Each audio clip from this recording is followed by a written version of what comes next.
மனித வரலாற்றை எடுத்து பார்க்கும்போது பல இடங்களா அவன் ஒன்னா கூட்டமா நிறைய சந்தோஷத்தை, துக்கத்தை, செலிப்ரேஷனை பகிர்ந்துருக்கான். கூட்டமாக போய் படம் பார்க்கறதா இருக்கட்டும், பெரிய மாபெரும் நிகழ்வுகளில் பங்கேற்கிறதா இருக்கட்டும், தலைவர்களின் சொற்பொழிவை கேட்கறதா இருக்கட்டும், சாமி கும்பிட்றதுல ஆரம்பிச்சு பாட்டு கச்சேரிகளில் நடனம் ஆடுறதுன்னு சொல்லி மனிதன் இன்னைக்கு இன்னத்தில்லைங்க பல வருஷங்களா கூட்டமாக கூடியிருக்கான். ஆனால் ஒரு சில நொடிகளில் இந்த சந்தோஷ நிகழ்வு துக்கமாகவும் மாறுங்க.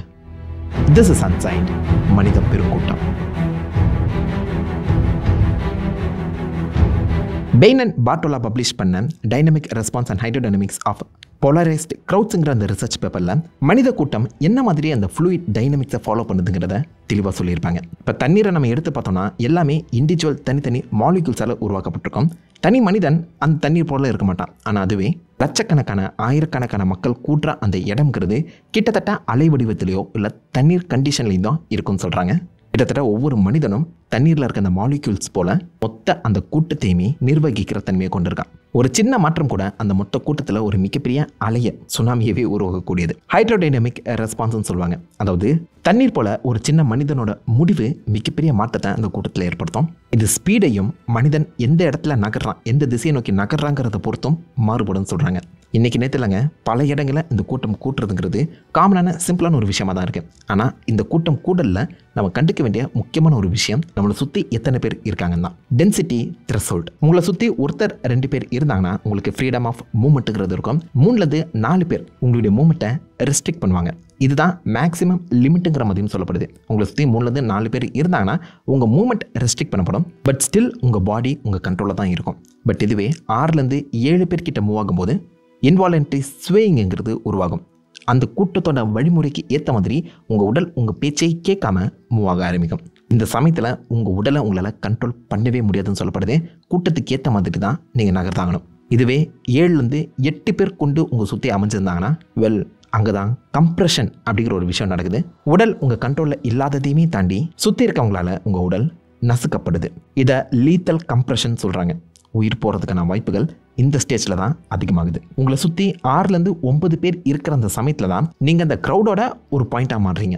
அதாவது ஒரு 3லேருந்து 4 பேர் இருக்கும்போது இண்டிவிஜுவல் கண்ட்ரோலுங்கிறது இருக்கும். ஆனால் 6லேருந்து 9 பேர்கிட்ட மாறுற அந்த சமயத்தில் அந்த க்ரௌடு சொல்கிறத தான் நீங்கள் கேட்கணும். அதாவது தண்ணீரில் ஒரு துளியாக நீங்கள் கலந்துடுறீங்க.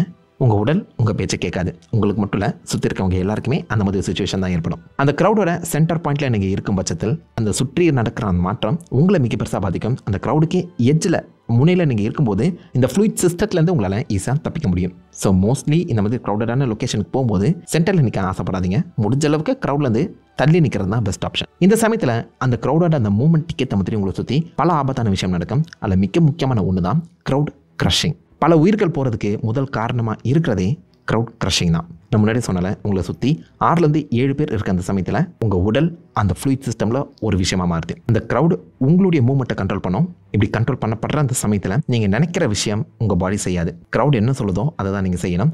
இந்த சமயத்தில் தான் சஃபகேஷனுங்கிறது நடக்கிறதா பெருசாக சொல்லப்படுது. கிட்டத்தட்ட இந்த பெருங்கூட்டத்தில் அதிக மக்கள் உயிர் இழக்கிறதுக்கு முக்கிய காரணமே crowd crushing. It's a silent கில்லர்னு சொல்கிறாங்க. ஏன்னா உங்களால் நடக்கிற விஷயத்தை வெளிப்படுத்த முடியாது, அதை கண்ட்ரோலும் பண்ண முடியாது. நீங்கள் உயரமாக இருக்கும் பட்சத்தில் உங்களுக்கு அதிகமான காற்று கிடைக்கலாம், உங்களுக்கு நடக்கிற விஷயத்தை வெளில சொல்லலாம். பட் அதுவே க்ரௌட் க்ரஷிங்கில் நீங்கள் குள்ளமானவராக போய் மாட்டிக்கிட்டிங்கன்னா சஃபகேட் ஆக ஆரம்பிப்பீங்க. மூச்சு திணறலுங்கிறது ஏற்படும். டைரெக்டாக ஆக்சிஜன் கிடைக்காதுங்கிறது ஒரு பக்கம் இருந்தாலும் உங்களால் ஃபிசிக்கலாகவே மூச்சு விட முடியாது. உங்கள் உடலுக்குள்ளே இருக்கக்கூடிய லங்ஸுங்கிறது மொத்த ரிப்கேச்சை எக்ஸ்பேண்ட் பண்ணி தான் காற்றை உள்ளே இழுத்து வெளியில் தள்ளிட்டு இருக்கேன். இந்த சமயத்தில் உங்களை சுற்றி இருக்கவங்க எல்லாருமே உங்களை நசுக்கும் பட்சத்தில் அந்த லங்ஸ் எக்ஸ்பேண்ட் ஆகிறதுக்கான இடமே இல்லை. உள்ளே இருக்க அந்த காற்றை வெளியில் தள்ளவும் முடியாது, வெளியில் இருக்க புது காற்றை உள்ளே இழுக்கவும் முடியாது. லிட்ரலாக நீங்கள் அந்த கூட்டத்துக்கு நடுவில் மாட்டிக்கிட்டீங்க, மூச்சு விட முடியாமல் தவிச்சிட்டு இருப்பீங்க. இந்த லங் கம்ப்ரெஷன் நடக்காத சமயத்தில் தேவைப்படக்கூடிய ஆக்சிஜன் உங்கள் உடம்புல சப்ளை ஆகாது. இதை தான் கம்ப்ரெசிவ் ஆஸ்ஃபிக்சியான்னு சொல்கிறாங்க. உங்கள் உடலுக்கு தேவையான ஆக்சிஜன் கிடைக்காத சமயத்தில் உடல் கொஞ்சம் கொஞ்சமாக ஷட் டவுன் ஆக ஆரம்பிக்கும். இதில் பிரச்சனை என்னென்னா நடக்கிற விஷயத்த உங்களால் வெளியில் சொல்லவும் முடியாது, அங்கேருந்து வெளியில் தப்பிக்கவும் முடியாது. இது வரைக்கும் நடந்த கூட்டத்திலே அதிக உயிர்களை வாங்கினது இந்த க்ரௌட் க்ரஷிங். அதிகபட்சம் மீனா ஸ்டாம்பிடுன்னு சவுதி அரேபியாவில் நடந்த அந்த க்ரஷிங்கில் 100லேருந்து 1000கணக்கான உயிர்கள் இறக்கப்பட்டிருக்குன்னா யோசிச்சு பாருங்கள். கூட்டத்தில் அதிக உயிர்களை எடுக்கிறது க்ரௌட் க்ரஷிங் தான். அதை தொடர்ந்து கூட்டத்தில் ஏதாவது ஒரு சின்ன சலசலப்பு ஏற்பட்டாலும் எல்லாருமே எப்படியாச்சும் அங்குது தப்பிக்கணும்னு நினைப்பாங்க. மனிதர்களுக்கு உண்டான பேனிக் மோடுங்கிறது கிக் ஆஃப் ஆகும். ஃபைட் அண்ட் ஃப்ளைட்டுன்னு சொல்லுவாங்களே, இந்த சமயத்தில் எல்லா மனிதர்களுமே ஒரே மாதிரி யோசிக்க மாட்டாங்க. ஒவ்வொருத்தரும் ஒவ்வொரு திசையை நோக்கி ஓடுவாங்க. அங்கே கண் முன்னாடி ஏதாவது ஒரு எக்ஸிட் வழி தென்பட்டுச்சுன்னா அந்த இடத்த நோக்கி மனிதர்கள் ஃபிக்ஸ் ஆகி ஓட ஆரம்பிப்பாங்க. ஒருத்தன் போகிறத பார்த்து அவன் பின்னாடி எல்லாருமே போகவும் ட்ரை பண்ணுவாங்க. மனுஷனோட சைக்காலஜி இங்கே தான் ப்ளே ஆகுது. Herd mentality. அவன் போகிறான்ல, அவன் போன வழியாகவே நாமளும் போயிடலான்னு சொல்லி ஒவ்வொருத்தரும் நினச்சி அதன் பின்னாடி போக ஒரு பெருங்கூட்டம் ஒரு சின்ன இடத்த நோக்கி ஓட ஆரம்பிக்கும். இதை ஸ்டாம்பீடுன்னு சொல்லுவாங்க. பெருங்கூட்டம் ஒரு சின்ன துளை வழியாக தப்பிக்க ட்ரை பண்ணுறது. நம்ம ஹோஸ்ட்லேருந்து வர தண்ணியை அழுத்தி பிடிச்சா எந்த அளவுக்கு அது அதிக ப்ரெஷரோட சீறி பாயுமோ அதே மாதிரி ஒரு சின்ன லொக்கேஷன் வழியாக எஸ்கேப் ஆக ட்ரை பண்ணும்போது இந்த க்ரௌட் க்ரஷிங் கூட்ட நெரிசலுங்கிறது அதிகமாக நடக்கும். ஒருத்தர் மேலே ஒருத்தர் ஏறி தப்பிக்கணும்னு நினைக்கிறதும் எப்படியாச்சும் அவனுக்கு முன்னாடி நான் போயிடணும்னு சொல்லி நினைக்கக்கூடிய மனுஷனோட அந்த சைக்காலஜி பேனிக் மென்டாலிட்டிங்கிறது இந்த பெரிய ஸ்டாம்பிடை இன்னும் அதிகமாக புஷ் பண்ணும். இந்த சமயத்தில் ஏதாவது ஆயிடுமோங்கிற அந்த பயமும் தப்பிக்க மாட்டோமோங்கிற அந்த பதட்டமும் இந்த கூட்டத்தை வலுப்படுத்தும். இந்த ஸ்டாம்பிட் அப்போ அகெயின் நீங்கள் அந்த கூட்டத்தால் தான் கண்ட்ரோல் பண்ண போடுவீங்க. தெரியாதனமாக கீழே விழுந்தீங்க, நீங்கள் எழுச்சிக்கவே முடியாது. உங்களுக்கு பின்னாடி வந்து அந்த ஸ்டாம்பிட் கூட்டமும் ஒன்றுத்துக்கு பின் ஒன்று விழ ஆரம்பிக்கும். இந்த டாமினோ எஃபெக்ட்னு சொல்லுவாங்க. கீழே விழுந்தவரை காப்பாற்றணும்னு நினைக்காம அவரை ஏறி மிதித்து எப்படியாவது தப்பிக்கணுங்கிற அந்த மென்டாலிட்டி நார்மலாகவே எல்லா மனிதர்களுக்கும் இருக்க தான் செய்யுது. ஆனால் இதில் வருத்தம் என்னன்னு கேட்டிங்கன்னா, ஒவ்வொரு மனிதருக்கு மேலே ஒருத்தன் விழும்போது அடியில் விழுந்தவர் அதிக ப்ரெஷர் தாங்க முடியாமல் கம்ப்ரெசிவ் ஆக்ஸ்ஃபிஷியாக்குள்ளே தள்ளப்படுவார். கூட்ட நெரிசலுக்குள்ளே மாட்டிக்கிட்ட அதே கதை தான் இங்கேயுமே திரும்ப நடக்குது. லங் எக்ஸ்பேண்ட் ஆகாமல் மூச்சு விட முடியாமல் இறந்து போவார். ஒரு மனுஷனுக்கு மேலே 2 பேர் இருந்தாலே மூச்சு விட முடியாதுன்னு சொல்லுவாங்க. 4-5 பேர் வந்தால் என்ன நடக்கும்னு யோசிச்சு பாருங்க. ஒரு பக்கம் மூச்சு விட முடியாமல் இறந்து போகிற சிச்சுவேஷன் ஏற்படும் போது இன்னொரு பக்கம் தலையில் அடிப்பட்டோ இல்லை ரிப்கேஜஸ் விலா எலும்புகளில் டைரெக்டாக அடிப்பட்டோ இறந்து போனவங்களும் பல பேர் இருக்காங்க. இல்லை வருத்தம் என்னன்னு கேட்டிங்கன்னா, கொஞ்சம் கவனக்குறைவாக இருந்தாலும் இந்த ஸ்டாம்பிட் க்ரௌட் க்ரஷிங் டாமினோ எஃபெக்ட் மாறி தொடர்ந்து நடக்க ஆரம்பிச்சிடும். ஒரு சின்ன ட்ரிகர் சரவெடி போல வெடிச்சு கூட்ட நெரிசலை துக்க நெரிசலாக மாற்றி விட்டுரும். இப்படி ஒரு கூட்டத்தில் நீங்கள் போய் மாட்டிக்கிட்டீங்க, எப்படி தப்பிக்கிறது? முதல் விஷயம், இங்கிறது வெளியில் போகிறதுக்கான வழியை கண்டுபிடிக்கணும். அந்த வழி உங்கள் கண்ணுக்கு தென்படும் போது நேராக முந்தி அடிச்சுக்கிட்டு நான் அந்த கூட்டத்தை பொழந்துக்கிட்டு போகிறேன் அப்படின்னு நீங்கள் எப்போவுமே நினைக்கக்கூடாது. உங்களை சுற்றி 6-7 பேர் இருக்கும் பட்சத்தில் அந்த கூட்டத்தோட கூட்டமாக தான் நீங்கள் நகரணும். கோ வித் த ஃப்ளோ அப்படின்னு சொல்லுவாங்களே, அந்த மாதிரி இந்த கூட்டத்தில் நீங்கள் ஒருத்தர் இப்போதைக்கு இந்த கூட்டம் நகர்ற திசையில் தான் நீங்களும் நகரணும். ஆனால் நகரும்போது செஸ்ட்டை நேராக வச்சுக்கிட்டு முன்னாடி போகாமல் மோஸ்ட்லி ஷோல்டர் மூலியமாக நகர பாருங்க அப்படின்னு சொல்கிறாங்க. ரிசர்ச்சர்ஸ் படி பார்க்கும்போது நீங்கள் செஸ்ட் மூலியமாக நகர்ற அந்த சமயத்தில் மோஸ்ட்லி பின்னாடி இருக்கவர் உங்கள் மேலே வந்து மோதுறதுக்கான வாய்ப்புகள் அதிகம். செஸ்ட் கம்ப்ரெஷனுங்கிறது அங்கே நடக்க சான்சஸ் இருக்கு. அந்த இடத்துல நீங்கள் மூச்சு விடணும், அதுதான் உங்கள் முக்கிய குறிக்கோள். அப்படி இருக்கும்போது கையை பாக்ஸர் மாதிரி முன்னாடி வச்சு உங்கள் செஸ்ட்டை பாதுகாக்க பாருங்க. ரிப்கேஜஸ் அண்ட் செஸ்ட்டில் அந்த கம்ப்ரெஷன் நடக்கணும். லங்ஸ் விரிவடைஞ்சு உள்ளே போய் அந்த காற்று உள்ளே சுழல வைக்கணும். கம்ப்ரெசிவ் ஆக்ஸ்ஃபிஷியா உங்களுக்கு வரக்கூடாது. அதுக்கேற்ற மாதிரி உங்கள் லங்ஸ் அண்ட் செஸ்ட்டை நீங்கள் பாதுகாக்கிறதுக்கு பாக்ஸர் போல் கையை முன்னாடியோ இல்லை கையை கட்டி உங்களுக்கும் எதிரில் இருக்கவங்களுக்கும் ஒரு சின்ன கேப்பையோ உருவாக்க ட்ரை பண்ணுங்க. முந்தி அடிச்சுட்டு நேராக போகாமல் ஷோல்டர் மூலியமா போகிற அந்த சமயத்தில் உங்கள் செஸ்ட்டுக்கு முன்னாடி இருக்கவர்கிட்ட ஒரு சின்ன கேப் கிடைக்கும். மூச்சு விடுறது ஈஸியாகும். ஸோ க்ரௌடோட நகர்ந்து ஷோல்டர் மூலியமா புஷ் பண்ணிட்டு போகிறது தான் பெஸ்ட் ஆப்ஷன் சொல்லப்படுது.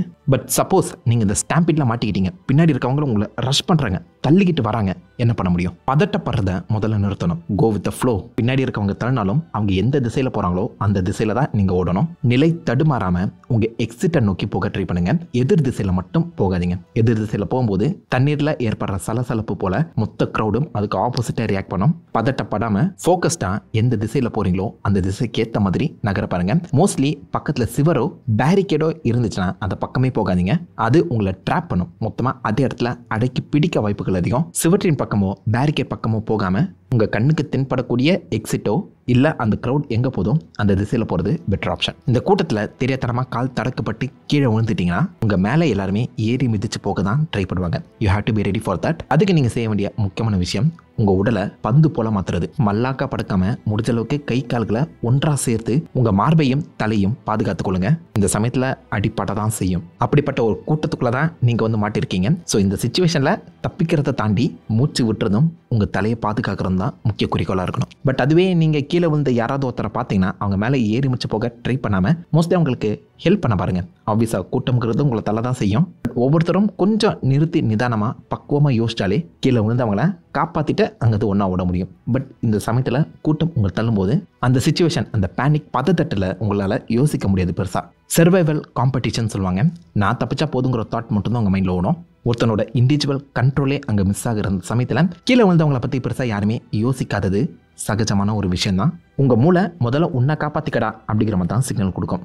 பட் அதையுமே தாண்டி வி ஆர் சிவிலைஸ்ட். அப்படி இருக்கும்போது கொஞ்சம் நிறுத்தி நிதானமாக பேனிக் ஆகாமல் யோசிச்சு பார்த்தா கீழே இருக்கவங்களையுமே காப்பாற்றி எஸ்கேப் ஆகலாம். தப்பிக்க ட்ரை பண்ணலாம். டாமினோ எஃபெக்ட் கிரியேட் ஆச்சுன்னா, ஒருத்தர் மேலே ஒருத்தர் விழுற மாதிரி ஒரு சுச்சுவேஷன் ஏற்பட்டுச்சுன்னா, கீழே இருக்கவங்கள பாதுகாக்க ட்ரை பண்ணுறது முதல் குறிக்கோளாக நம்மளுக்கு இருக்கணும். பட் சர்வைவல் காம்படிஷனுங்கிறது அங்கேயுமே திரும்ப ட்ரிகர் ஆகும். நாம தப்பிச்சா போதும்னு சொல்லி கீழே இருக்கவங்க மேலே ஏறி மிதிச்சு எஸ்கேப் ஆக தான் ட்ரை பண்ணுவோம்.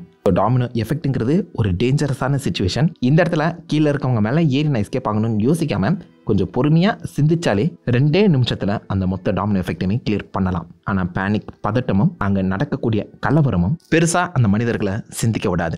ஸோ சிம்பிளாக இந்த கூட்ட நெரிசல்லேருந்து மனிதன் உயிரோட தப்பிக்கிறதுக்கு பெஸ்ட் ஆப்ஷன் அந்த கூட்டத்துக்குள்ளே போகாமல் இருக்கிறது தான். அடுத்த நொடி என்னன்னு சொல்லி தெரியாத இந்த வாழ்க்கையில் நம்ம மற்றவங்கள பற்றி சிந்திச்சு நிலைத்தன்மையான ஒரு வாழ்க்கையை வாழ்கிறது தான் எல்லாருக்குமே நல்லது.